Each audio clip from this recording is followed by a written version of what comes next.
Assalamualaikum warahmatullahi wabarakatuh.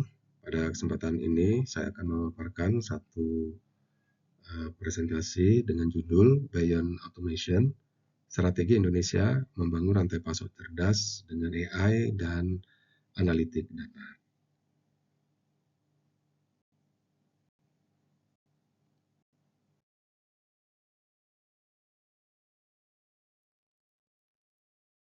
Nah, sebagaimana kita pahami tren global saat ini bicara tentang revolusi rantai pasok yang didorong oleh artificial intelligence, big data, dan Internet of Things. Nah, pergeseran yang terjadi di tren global akibat revolusi ini yaitu bergeser dari otomatisasi tradisional menjadi sistem self-learning dan prediktif. Tren global ini mengapa menjadi penting untuk Indonesia? Yang pertama, Indonesia ini kan negara kepulauan, lebih dari 17.000. Tantangannya adalah biaya logistiknya cukup mahal, diperkirakan 2-3 kali lebih mahal dari negara kontinental. Resiko pangannya cukup besar, 40% itu food waste, dan kita memiliki ketergantungan impor. Yang ketiga, digitalisasi belum merata, jadi perkirakan 70% UMKM kita itu masih beroperasi manual. Nah, kondisi ini memicu atau bisa kita identifikasi sebagai fakta kunci, yaitu artificial intelligence atau AI itu bisa menurunkan biaya logistik yang 30% tadi, ya, sebagaimana yang dipaparkan oleh McKinsey tahun 2023. Kemudian gejolak harga pangan itu berpotensi besar menjadi ancaman stabilitas, ya, sebagaimana yang dipaparkan oleh Kementerian Perdagangan tahun 2023.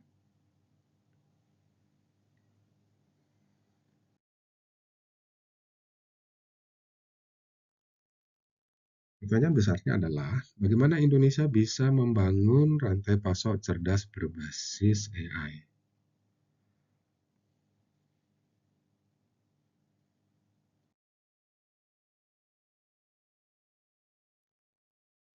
Tantangan rantai pasok Indonesia bisa kita lihat dari kompleksitas dan keunikannya itu. Yang pertama, infrastruktur logistik kita itu masih terfragmentasi. Kita punya 17.000 pulau. Biaya logistiknya bisa 2-3 kali lebih mahal. Nah, ini bisa kita lihat dari kondisi aktual di mana pengiriman barang dari Jawa ke Papua itu bisa 14 hari. Jadi tentu ini durasi waktu transportasi yang cukup lama. Kemudian kerentanan terhadap ketahanan pangan. Bisa kita lihat dari 40% food waste. Kemudian ancaman iklim El Nino itu bisa mengganggu produksi pangan kita. Kemudian kesenjangan digital. 70% UMKM kita itu masih beroperasi secara manual. Kemudian sistem kita itu masih terisolasi, akibatnya sulit di-tracking secara real time.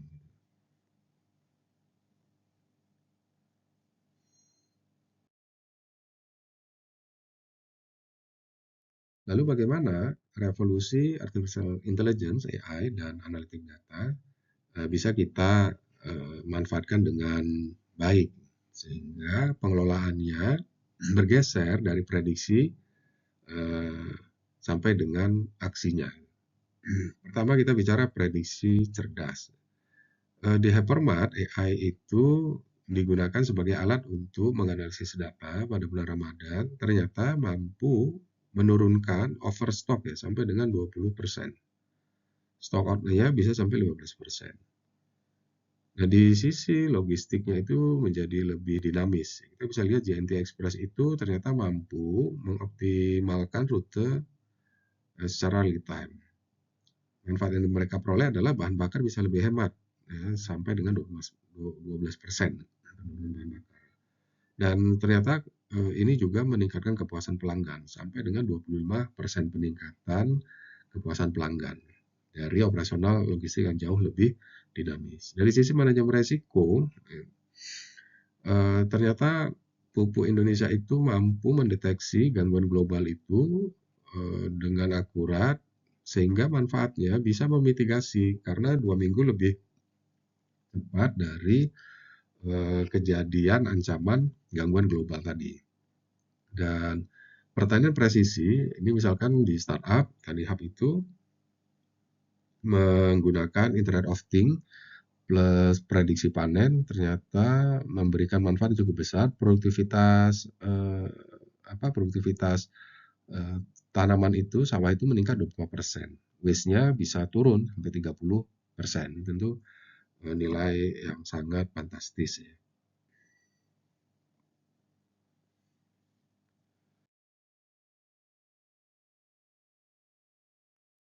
Siapa sih sebenarnya pelopor rantai pasok cerdas Indonesia? Eh, Ya memang yang paling dikenal itu Tokopedia dan GoTo ya, sebagai sebuah ekosistem digital yang terintegrasi. Teknologi ini mereka gunakan ya, artificial intelligence itu mereka gunakan untuk memprediksi permintaan, untuk merekomendasi produk apa saja, dan bagaimana pengelolaan dari manajemen gudang. Manfaat yang mereka peroleh dengan penerapan AI ini mampu mengurangi biaya logistik sampai 1,2 triliun per tahun. Indofood ini salah satu industri makanan sangat besar ya, mampu mentransformasi data ya di industri apa ya, fast moving consumer goods ini dengan penggunaan analitik data ya, mampu mengoptimalkan pendistribusian ke 500.000 warung-warung tradisional yang dalam sistem rantai pasok kita kenal istilahnya sebagai retail. Apa manfaat mereka peroleh? Yaitu pengurangan out of stock ya di tingkat retail hingga 18%. Jadi ketersediaan barang itu sangat tinggi dan ketika konsumen ingin beli, ketersediaan barang itu selalu ada dan ini cukup mampu menjaga loyalitas customer eh, eh, customer tersebut kembali lagi untuk membeli di warung tersebut. Kalau kita lihat dari startup agritech ya, dari lahan ke pasar dengan data, misalkan saja startup yang mampu memanfaatkan drone dan satelit ya untuk memantau kesehatan tanaman di perkebunan kelapa sawit. Ini ternyata manfaatnya itu mampu meningkatkan panen 15-20% ya. Dengan input yang lebih tepat ya, karena mampu memetakan secara akurat ya kebutuhan pupuk, perawatan-perawatan dari ancaman hama penyakit tanaman. Nah, ini adalah beberapa ilustrasi, ini beberapa contoh ya bagaimana rantai pasok Indonesia itu sudah banyak dipelopori oleh beberapa eh, industri-industri besar maupun para inventor atau inovasi-inovasi warga-warga kita, masyarakat kita yang sangat inovatif itu.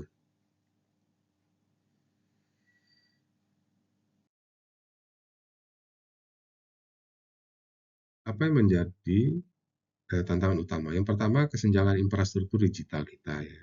Karena apa? Karena 65% wilayah Indonesia itu memiliki akses internet yang memadai. Ya, jadi masih ada sekitar 35% lagi ya yang harus di-push ya supaya memiliki akses internet yang memadai. Meskipun 70% akses internet itu sudah tercover ya, tetapi yang memadai ya, akses internet itu baru 65% ya. Mengingat geografis Indonesia, kepulauan ini kan cukup besar tantangan yang harus dihadapi oleh pemerintah.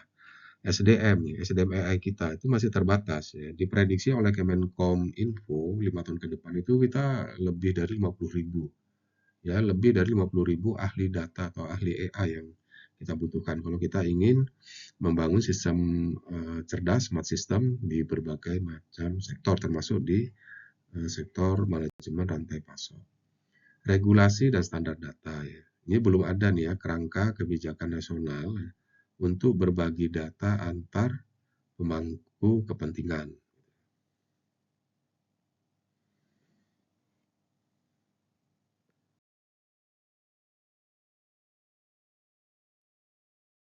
Nah, berangkat dari tantangan yang sudah kita sampaikan tadi, apa solusinya?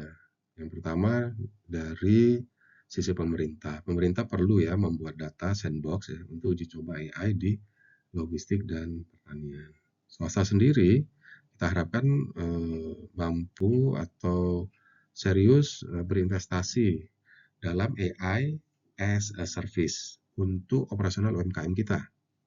Dan di pendidikan yang berkaitan dengan SDM perlu mengintegrasikan kurikulum AI, artificial intelligence itu di pendidikan perguruan tinggi vokasi maupun di universitas ataupun di sekolah-sekolah menengah vokasi.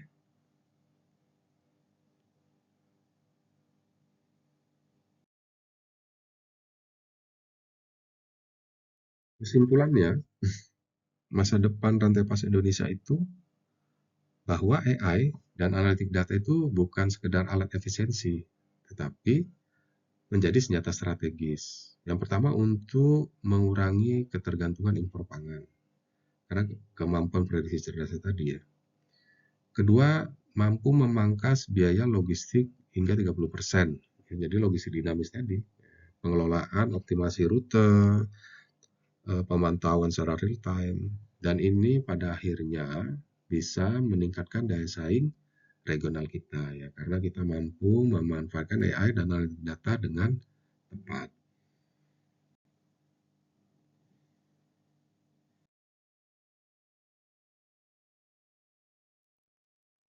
Lalu bagaimana dengan action plan-nya, rencana aksinya? Pelaku bisnis harus mulai berkolaborasi dengan startup teknologi. Kemudian pemerintah perlu mempercepat pembangunan infrastruktur digital di daerah tertinggal ya, terkait dengan akses internet yang memadai. Dan yang terakhir tentunya investasi dalam talenta digital ya, menjadi kunci keberhasilan jangka panjang. Nah, ini rencana aksi yang berkaitan dengan sumber daya manusia. Dan demikian pemaparan dari saya berkait dengan Beyond Automation di sistem rantai pasok cerdas ya. Semoga bermanfaat. Wabillahi taufiq wal hidayah. Assalamualaikum warahmatullahi wabarakatuh.